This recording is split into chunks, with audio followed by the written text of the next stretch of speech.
big things are happening in a Mandeville.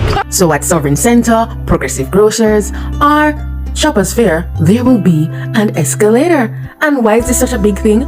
Because it will be the first escalator in Mandeville. Escalator. I'm an excavator. Excavator. Hey, dirt, see you later. Well, not an excavator, but an escalator. You know, because of my children, they love to watch Blippi. That's what came to mind because it sounds like it. But there's more to this place than just the escalator. It looks like there's going to be a food court with tons of food variety. Some of the restaurants that are already setting up space in the food court are like Flaming Walk, Chuck Express, and then this fancy place over there. I can't wait to see that sign put up.